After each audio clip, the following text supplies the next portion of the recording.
What? Did you seriously think we weren't gonna defend the crown? Hello, my name is gallade, and welcome to the DDL Season 2.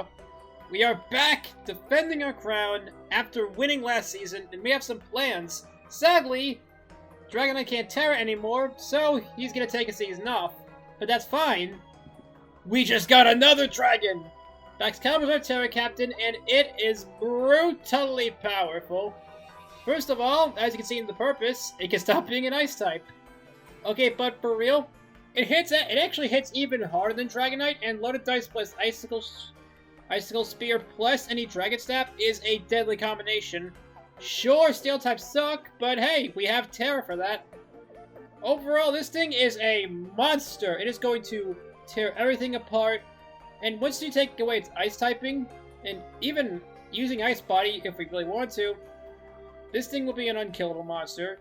I say unkillable not because it's bulky, but because it can kill you first. Speaking of Ice Body, we took him back! Slowking is here. And yeah, I think this man speaks for itself. Like, it took a +2 Terra Normal E-Speed from Dragonite insanely well. It has Regenerator. It was the lone force that held off Delphox from sweeping in PWC. Like, this thing has a record that speaks for itself. Even back during the Ocean League, this thing was a terrifying monster.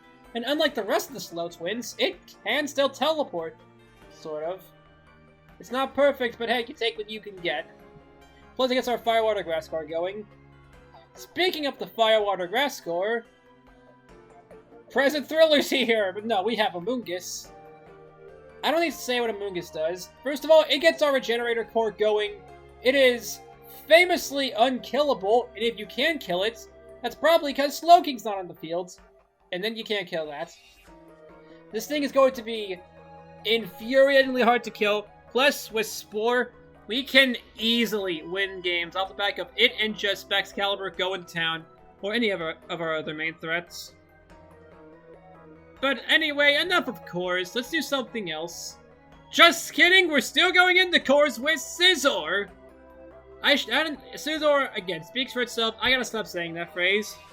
Now, I drafted this thing not because it's a priority god and because it's a menace to society, but because I needed a defogger and I was desperate to get one.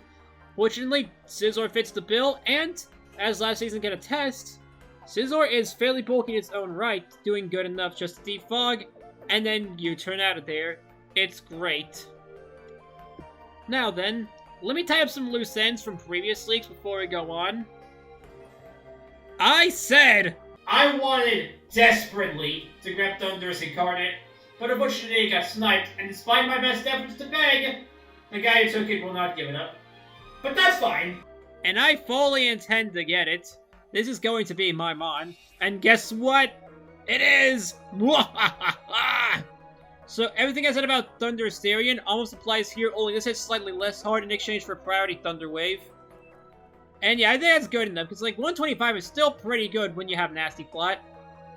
Plus it's faster, plugging up a speed tier gap, which we had last season, and that we had in PWC, and a speed tier gap that I would have had here if I wasn't careful.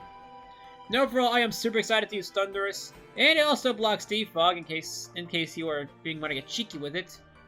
Speaking of getting cheeky with it, we're running it back, boys! Tauros Fire is here. I almost dropped this thing week 2. Can you believe that? But no, I've grown to love this thing, and now it is back to secure us another season. It's a physical wall, not wall, it's a tank. It hits hard. You already know what it does. It's got the Will-O-Wisp if you want to do some cheeky with things. But I don't need to say anymore. You already know what Tauros does. And if you don't know what Tauros does, go watch last season. It's good enough. But here's someone that hasn't been appeared in a while. Tug Trio. I was gonna run Gothitail back, but I thought, some speed 2s could use plugging up. And I do want to see what Tug Trio can do. Give it a chance to be a menace. Since the last time we drafted it, didn't do so well.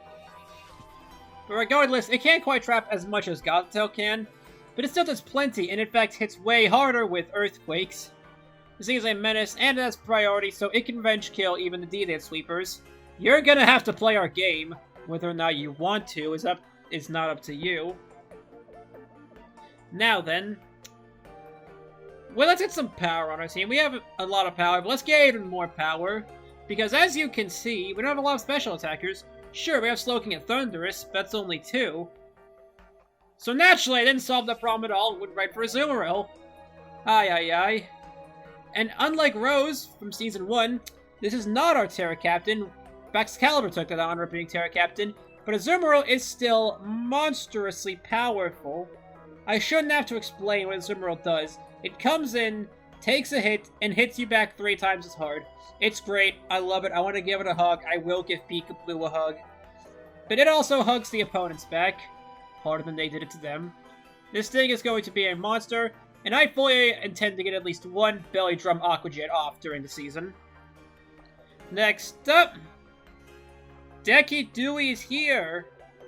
And now I got this thing because I kind of wanted the Defogger, and I stopped thinking, because like this was pick 9 out of technically 11, but the 11th was Eevee, so the second to last pick. And this is actually quite a fun story. So the league rules state we get 11 picks exactly, but the dog has 12 slots, so I thought I have room to grab 1 more Mon and a Suian Quillfish, so I had some room for bulk and special attacking power. That didn't work out! So the situation is kind of there as the red-headed stepchild, because, well, it's good enough, but I kind of don't want it. But who knows, maybe it'll prove itself in this season. After all, the same thing happened to Tauros last season, and it went on to be an MVP. Speaking of last month, since we had some points to play with, Palmot is here! Now, it cannot Revival's Blessing, sadly, but it doesn't need to. It fills a speed gap between 100 and 110, it has Iron Fist hit insanely hard, and it has a lot of coverage for being a Pikachu clone. Plus, it can also sponge electrical hits, and it doesn't really show instances with Thunderous, so doubling up on electrics is not an issue at all. I'm looking forward to this team. It's a team of all time. That's all I can say about it. See you guys week 1. Bye-bye.